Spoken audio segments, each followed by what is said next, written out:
O Senhor esteja convosco. Ele está no meio de nós. Proclamação do Evangelho de Jesus Cristo segundo São João. Glória a vós, Senhor.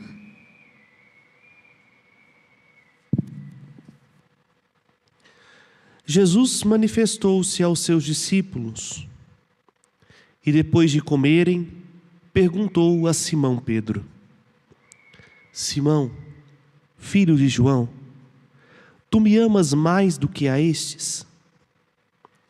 Pedro respondeu: Sim, Senhor, tu sabes que eu te amo. Jesus disse: Apacenta os meus cordeiros. E disse de novo a Pedro: Simão, filho de João, tu me amas? Pedro disse: Sim, Senhor, tu sabes que eu te amo. Jesus disse-lhe: Apacenta as minhas ovelhas. Pela terceira vez perguntou a Pedro: Simão, filho de João, tu me amas? Pedro ficou triste, porque Jesus perguntou 3 vezes se ele o amava. Respondeu: Senhor, tu sabes tudo, tu sabes que eu te amo. Jesus disse-lhe: Apacenta as minhas ovelhas. Em verdade eu te digo, quando eras jovem, tu te cingias e ias para onde querias. Quando fores velho, estenderás as mãos e outro te cingirá e te levará para onde não queres ir. Jesus disse isso significando com que morte Pedro iria glorificar a Deus. E acrescentou: Segue-me. Palavra da salvação. Glória a vós, Senhor.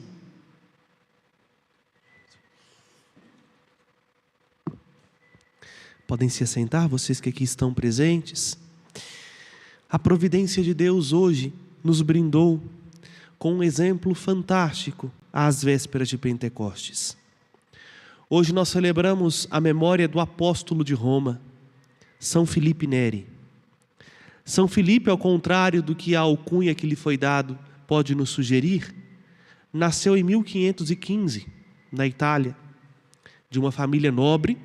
Filipe ficou órfão muito cedo de mãe, e seu pai, para prezar-lhe a educação, deu-lhe aos cuidados dos religiosos. Justamente por isso ele foi morar em Roma, ainda criança, para ali ser formado. De uma família nobre, como disse, possuía muitos bens. Mas encantou-se muito jovem com nosso Senhor Jesus Cristo. E justamente por isso fez um ato quase que de loucura. Vendeu tudo que tinha e deu aos pobres. Apenas 2 coisas ele não dispôs, ou melhor, 3.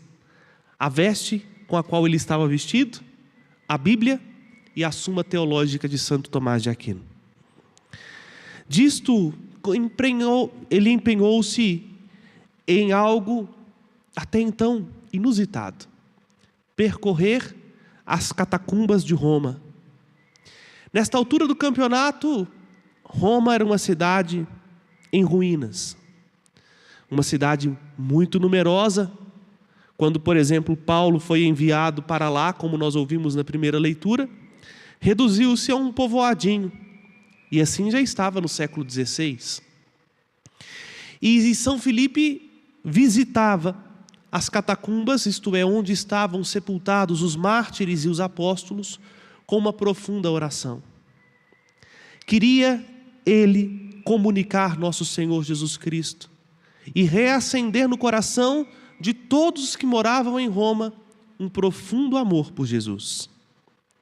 Ao ponto de que numa vigília de Pentecostes, estando numa das catacumbas em Roma, um homem de profunda oração, deixa eu abrir um parênteses, e toda vez que ele rezava, ele tinha algo místico, ao ponto de sentir um coração palpitando tão grande, de dizer para Jesus assim: basta, basta, senão vou morrer.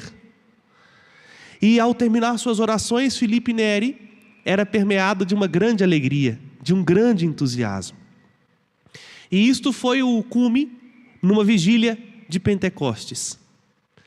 Vejam, nós estamos às vésperas de Pentecostes. E durante aquela vigília, Filipe dedicou a noite inteira em oração, quando viu uma bola de fogo muito grande vindo na sua direção, entrando-lhe pela boca, e ele sentiu como que engolindo aquilo e parando no coração. A sensação que Filipe Neri descrevia era que o seu coração não ia caber no seu peito. E de fato, o que aconteceu naquele dia mudou radicalmente a vida de Filipe Neri. Não só porque seu coração dilatou-se, quando foi feita a sua autópsia, viu que o seu coração estava 3 vezes maior do que um coração de uma pessoa normal, e justamente por isso 2 de suas costelas foram quebradas, e ele viveu desde esse dia de Pentecostes até a sua morte, assim como que o seu coração foi tomado de uma santa alegria. Parece que Jesus fez algo com Filipe Neri muito extraordinário, e fez, porque ele falava: olha, se o Senhor continuar me dando consolos, eu não vou aguentar, meu coração vai explodir. O Senhor dilatou o coração de Filipe Neri, e desde então ele começou a amar ainda mais nosso Senhor Jesus Cristo, sobretudo nos pobres. Foi aí que ele empreendeu-se numa atividade e num ritmo de vida extremamente desgastante. Pela manhã, juntava os jovens e os adolescentes para uma espécie de catequese, para ensinar-lhes a fé, o que mais tarde será conhecido como oratório. Depois, à tarde, ia ao cuidado dos mais pobres, para tentar ajudar materialmente aqueles que nada tinham. E à noite, o cuidado dos enfermos. Dormia muito tarde e já muito cedo acordava nesse ritmo. Até que então, para continuar a pregação, foi-lhe feito o convite de ser ordenado padre. Vale lembrar que durante esta época na igreja, um leigo não podia pregar publicamente. Apenas os sacerdotes podiam fazer uso do munus da pregação.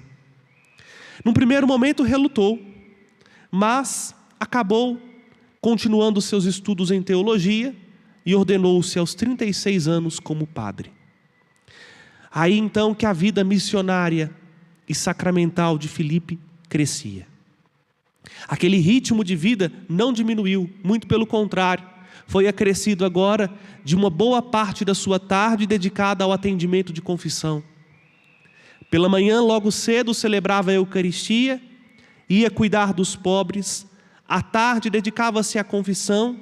No fim da tarde, por volta das 4 até as 6 da tarde, Filipe Neri ia dar as suas catequeses em peregrinação aos túmulos de Roma, com os jovens e até mesmo com as pessoas que confessavam-se com ele. E à noite administrar a unção dos enfermos aos doentes. Viveu assim, nesse ritmo, por toda a vida, ao ponto que suscitou algumas invejas. Pessoas do clero, conduídas pelo modelo de vida e pela santidade de São Filipe Neri, começaram a persegui-lo. Ele, durante um tempo, ficou proibido de celebrar os sacramentos publicamente. E o que ele fez? Foi reivindicar? Foi reclamar? Não. Diz ele em um de seus escritos: se nós reclamamos da nossa cruz, poderemos receber uma cruz ainda mais pesada. Por isso abraçou este sofrimento na sua reputação, na sua honra, com uma grande alegria. A virtude que era saliente em Filipe Neri era a alegria e o bom humor. Por isso, chamado também de missionário da alegria. Onde Filipe estava, com certeza tinha alguém sorrindo. Ainda que doente ou triste, ele contava piadas, fazia gracinhas para que todos pudessem rir. E a sua alegria cativou uma multidão. Ao ponto de que depois de quase 5 anos impedido de celebrar publicamente os sacramentos, a sua vida de oração privada, a sua união ainda mais a Jesus, fez com que aquele que era o seu principal inimigo e difamador se convertesse e pedisse perdão publicamente. Então, Filipe Neri voltou a poder celebrar a missa e administrar os sacramentos. E mais do que isso, a sua fama de santidade e a sua sabedoria espalhou-se rapidamente na cidade de Roma, ao ponto que muitos cardeais e bispos iam tomar conselho com Filipe de como administrar situações conflituosas. Então Filipe dedicou-se ainda mais à fundação de uma comunidade religiosa.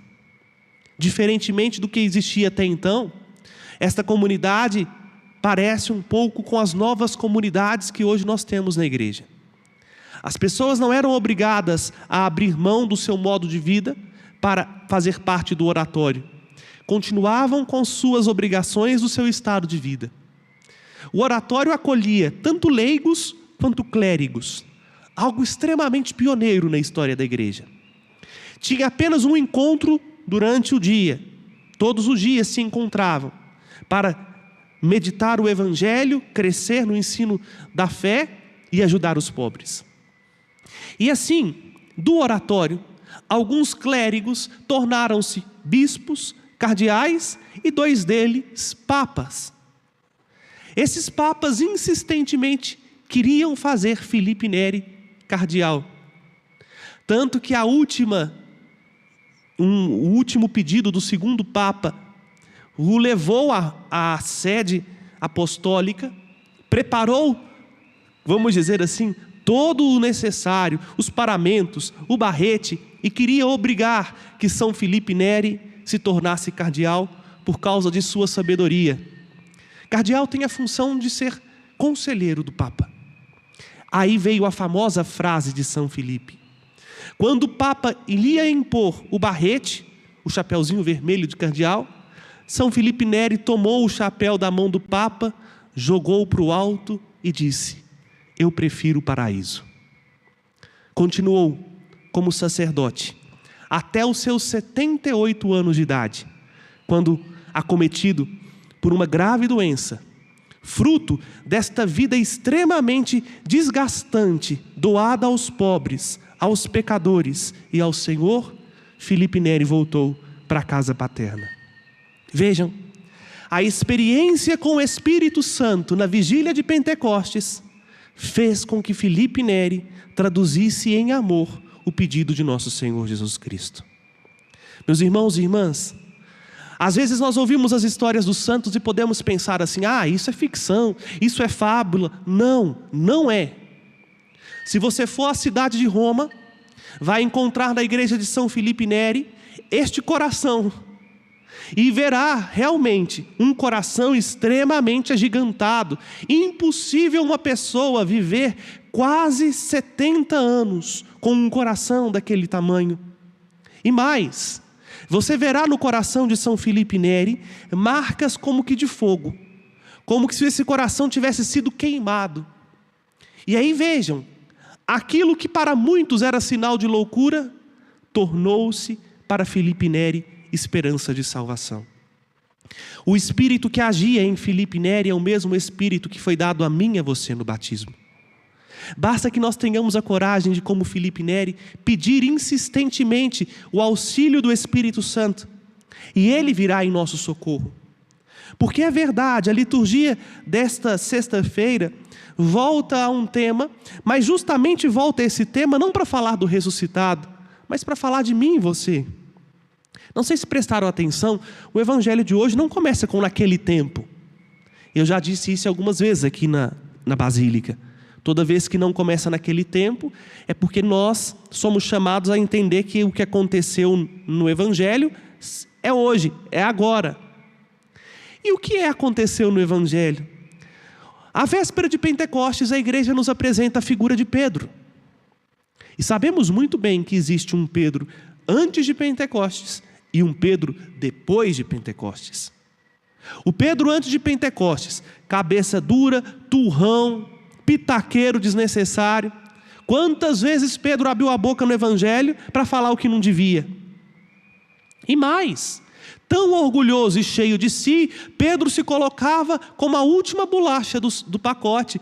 Vejam na última ceia, quando Pedro vai dizer: não, Senhor, eu darei a minha vida por ti, nunca que os outros vão te matar. E Jesus diz: darás a vida por mim? E agora, neste encontro, Jesus chama Pedro, o ressuscitado chama Pedro num canto, e lhe faz 3 perguntas. Perguntas que é dirigida hoje não a Pedro, mas ao Felipe Carvalho, a você. Tu me amas? A fé cristã não é medida pelas obras. A gente se ilude muito facilmente, pensando que nós somos bons cristãos quando nós temos uma vida extremamente ativa, de obras, de cuidado daquilo, de fazer aquilo outro. Não, não, não, não. Nós somos cristãos à medida que formos capazes de amar a Jesus. O que fez Felipe Neri santo não foi as suas obras sociais, não foi o seu desejo de livrar a igreja deste mal que ela vivia, de corrupção, de adultério. Contemporâneo seu, havia um outro rapazinho, também clérigo, que queria salvar a igreja, mas com meios muito contrários. Martinho Lutero, né? Eram contemporâneos, viveram na mesma época. O que fez de Felipe Neri um santo e de Lutero não chegou nem à graça dos altares, muito pelo contrário, conseguiu produzir divisão, justamente um amor a Jesus, que se traduz num amor à sua igreja. Não a instituição hierárquica. A igreja é formada de homens e mulheres que, apesar dos seus limites, querem também crescer no amor a Jesus. Se nós formos capazes de amar os nossos irmãos batizados, nós vamos traduzindo o nosso amor a Jesus. Nós seremos tão sinceros como Pedro, que diz: Senhor, tu sabes tudo. Tu sabes que eu sou seu amigo. Em português não dá para traduzirmos com a mesma ênfase do grego, porque o grego existe 3 palavras para amor, né? Eros, que é o amor carnal, o amor sensual. Filia, o amor da relação entre amigos. E ágape, que é o amor sem medidas, o amor incondicional. 2 vezes Jesus pergunta: Pedro, tu me amas? Usando ágape. Tu me amas com amor incondicional? E as respostas sempre foram com filia: eu te amo como amigo, eu te amo como amigo. Até que Jesus abaixa o nível. Na 3ª pergunta, Jesus diz assim: Pedro, tu me amas como amigo? E a resposta é esta, que virou inclusive meu lema de sacerdócio: Senhor, tu sabes tudo, tu sabes que eu te amo. Tu sabes que o máximo que eu dou conta é de ser seu amigo, mas esse máximo meu é sincero. Nosso Senhor Jesus Cristo não espera de nós coisas grandes. Nosso Senhor Jesus Cristo espera de nós sinceridade. Porque se formos sinceros, como Pedro, como Felipe Neri, Ele nos dará o que nós precisamos: o Espírito Santo. E o Espírito continua vindo em socorro da nossa fraqueza, para que nós sejamos permeados de uma santa alegria de fazer o que precisa ser feito, bem feito, sem murmuração, sem reclamação, de aceitar o sofrimento não como um fardo ou como algo que nós precisamos aniquilar a todo tempo, mas como uma oportunidade de conversão, como foi para São Felipe Neri, de gastar a nossa vida numa causa que vale a pena, gastar a nossa vida por amor a Jesus. Que o exemplo de São Felipe, hoje celebrado em toda a igreja, nos inspire e ao mesmo tempo nos impulsione, para que também nós possamos responder a este chamado insistente do Senhor, que só nos pergunta: tu me amas? A resposta depende da sinceridade com a qual cada um de nós examina-se a si mesmo. Mas se formos sinceros, o Senhor não medirá esforços para nos ajudar com a força do seu Espírito.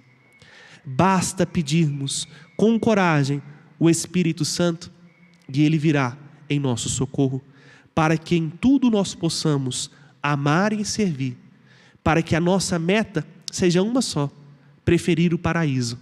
Porque se preferirmos o céu, saberemos viver bem nesta terra, deixando rastros do céu e ajudando os homens verdadeiramente a se encontrar com o único amor que vale a pena, ou melhor, o único amor que vale a vida, o amor de nosso Senhor Jesus Cristo. Louvado seja nosso Senhor Jesus Cristo. Para sempre seja louvado.